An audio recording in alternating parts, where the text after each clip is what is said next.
So, cast your mind back. You are Tommy Shelby, leader of the Peaky expletive deleted blinders. He's a god, he's a man, he's a ghost, he's a guru. They're whispering his name through this disappearing land, but hidden in his coat is a red right hand.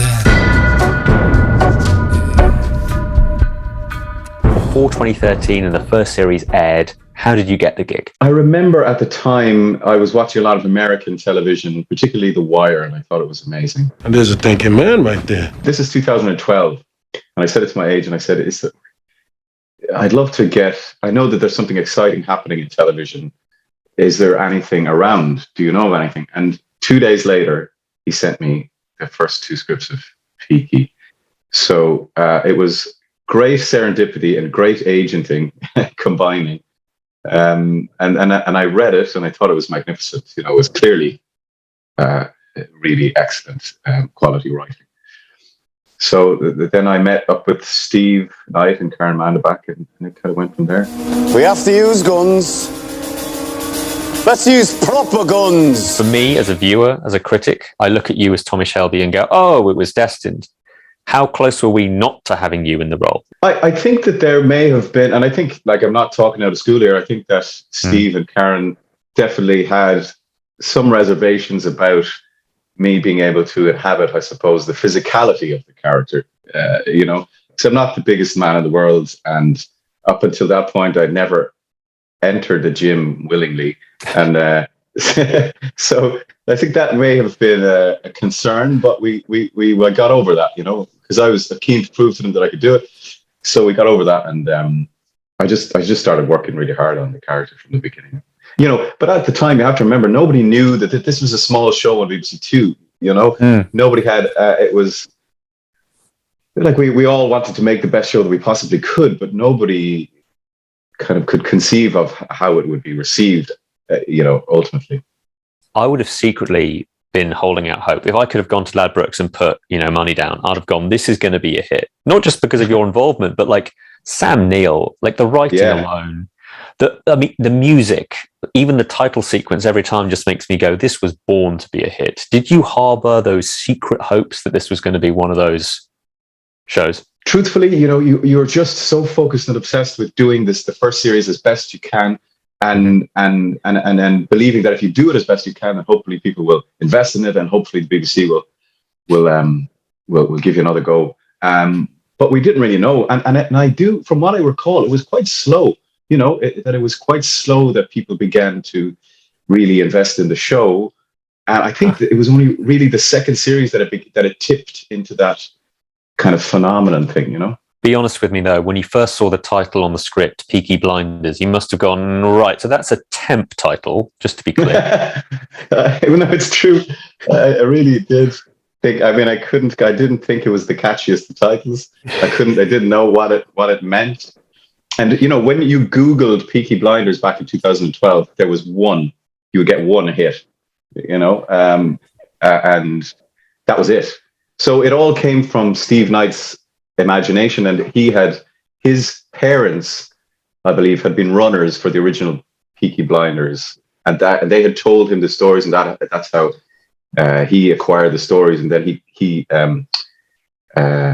wrote them, but sort of wrote them through the eyes of a child, you know, so that the characters were always very heightened. Everything was extra, you know. And now we live in a world where if you Google Peaky Blinders, you might get the Peaky Baker's Bakery. What is that one? The Shelby Salon, Peaky Barbers. Yeah. Let's dig into the character, I suppose. What is it about Tommy that people respond to? I mean, I've got a list of possibilities just to get the ball rolling. Like, he's a guy with nerves of steel. He's unbelievably hardworking. The ladies love him, obviously. But to me, it's his intelligence. I think what is so appealing to him is that he is burdened with intelligence. Intelligence. intelligence is a very valuable thing, isn't it, my friend? Yeah, that's a good way of saying it. I've said that before, that it's a burden on him. Thankfully, I don't have that burden myself. But in the writing, I think the brilliant thing that Steve Knight did was that he made the line of the First World War in the character. So there was always this sort of memory of Tommy, of this, happy, not damaged, accessible character. And then the First World War just destroyed him. And I think that the fact that he then was unafraid of death, it was kind of the engine for me, certainly at the beginning, that he was like, why not? Let's try everything, because if I'm going to die tomorrow, why not? It feeds into his humor, because I think as cool as he looks, as fantastic as he looks, whipping his hat off in slow motion, he's this really funny guy, even with a gun to his head. And that's obviously part and parcel of the same thing, where it's like, well, might die tomorrow, I'm going to say that. Yeah. I am chosen. I'm chosen. Can the chosen one smoke? Are there particular lines of Tommy's that stick in your head where you go, that was a joy to say? I remember, I don't know who I said it to or in what context, but I said to somebody that all religion is a foolish answer to a foolish question. All religion is a foolish answer to a foolish question. What does that mean? Yeah, it's pretty amazing piece of writing. If I were to go like really the extra mile for my Tommy Shelby Halloween costume next year, what would you say would be the most important things to concentrate on? I mean, obviously I'd need the ice blue contact lenses and I need some sort of really important, serious jaw reconstruction. But like, what about the way you handle cigarettes? Like you kind of gum them a bit, don't you? That comes from the fact that the cigarettes, we cut the filter off, or do we leave the filter on? I cannot recall. But anyway, if you don't rub them across your lips initially, they will stick. You see, so that just became this sort of idiosyncrasy, but it was out of necessity, because otherwise the cigarettes would stick to my lip, and then I just kept doing it, and it became a Tommy thing. These things develop over the course of the show, For example, I remember we had gotten through the first two series, and then we realized that Tommy has never eaten. We've never seen Tommy eat. Like, he sat down at tables, but has never consumed a morsel. So then we made it a kind of a running gag. So throughout the 36 hours of television, Tommy Shelby never consumes anything, except I think once he consumes a sprig of mint when he's with his son. So these things develop when you have the luxury of being with a character for so long. These little things arise, and you just, I will say to Steve, or Steve will pick up on it, and then we'll just kind of run with it, There's somebody who's counted the number of times you've drunk whiskey, and it's something like 213 times. Okay. Yeah, I'm not sure I can punch that weight, but I'll do my best. I'll also need to work on my Birmingham baritone, obviously. You don't parley when you're on the back foot. And where should I go for the haircut? How often does it need to be topped up on set? Is it a daily routine? Depending on, and throughout the series, we've had different severity of cut, and I think in series 5 it was the most severe. It was a zero Skull blade. Yeah. So that required daily attention. Yeah. And then growing it out is traumatic, because it doesn't look good when that midpoint. Yeah. So it takes a bit of patience to actually grow it out. I think I'd also need to perfect my finger wagging, because when Tommy's upset, out comes the finger. Oh shit! You're taking apart my performance now. I guess my big question, I often like asking this one, is posture-wise, what should I be going for? If I'm trying to be Tommy, what should I do with my body physically? Well, that was another trick. You see, all of these tricks were in it for me to feel like someone who was who could elicit fear in people, who was very physically capable, who that violence was a form of expression for him. So all of these things, the severe haircut, dropping the voice. So the walk, then we tried to, it was kind of the George Bush walk initially, when, like to try and give you the impression that you are actually more physically powerful than you may be, So there was all of that. All of these things are a little like, we make the shoulders in the costume bigger, and all of these things. And then I would go to the gym. But yeah, you'd have to walk in a in a George Bush Jr. way. All right, note taken. I'm on it. Of all the incredible cast members that you've worked with, from the late great Helen McCrory and Paul Anderson, and everyone, like so many incredible people. Paddy, Tom Hardy, we've mentioned Sam Neill already, Aidan Gillen. The list literally goes on and on. I'm trying not to list them all. Anya, Adrian. Who was the most likely to make you laugh on set? I'd have to say Helen, actually. We were very, very good buddies on that show, and she was a very, very funny lady. And she would make me laugh a lot, I have to say.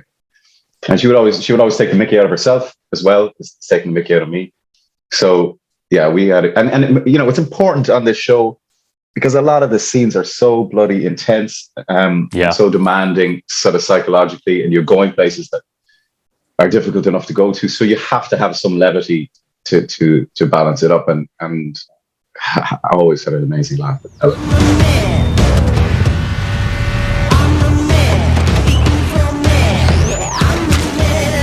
Honestly, though, what was your first reaction to Tom Hardy's accent? I mean, you never quite know what to expect with Tom, but he absolutely, that character came fully formed. How soon did you know that I was not dead?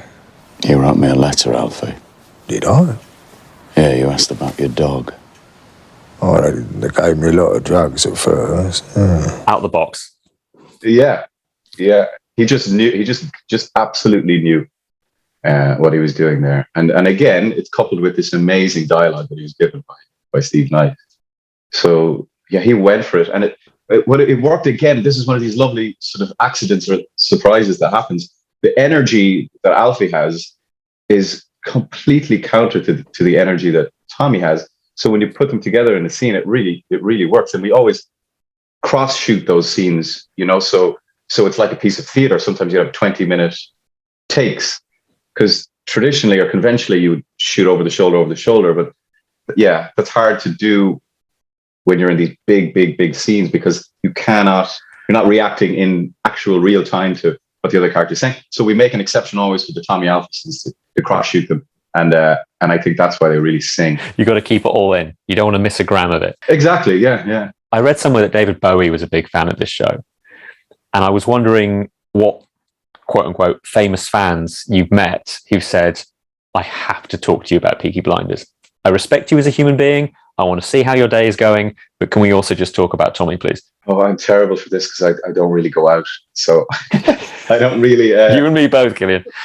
Good. I'm glad to hear. I know I don't really meet that many people unless I'm working with them directly, I know I spoke to David Bowie personally, and he did tell me that he was a massive fan. And then I gave him a gift of my Series 1 hat, which I know he loved. When he put out that album Black Star, just before he died, he asked, or he gave it to Steve Knight and said, listen, if you want to use any of these songs in the show, you can. And we did. Yeah, that was probably the most special. Yeah, that was the most special. Tell me though, you gave away one of your hats to this David Bowie character. What have you kept a hold of? Because the whole look, you can never wear these clothes out, right? No. But you do want them in your house, surely, because they're just so perfect. What have you taken home? Well, a lot of these clothes were made by an amazing Dublin tailor. And there was a beautiful dark navy tuxedo that was specially cut for me. I kept that. I've never worn it. A toast, if I may, to the end of our deal. The beginning of something more. Happy birthday, Lizzie. I'm going to wrap things up with one of those almighty questions, but what will you miss most when you do finally hang up the hat? I guess I'll miss the people, it was a long journey for all of us making that show, big journey. So I'll miss the people involved. There's been so many people over the years, all the directors and all the cast came in and out. It's been a big adventure.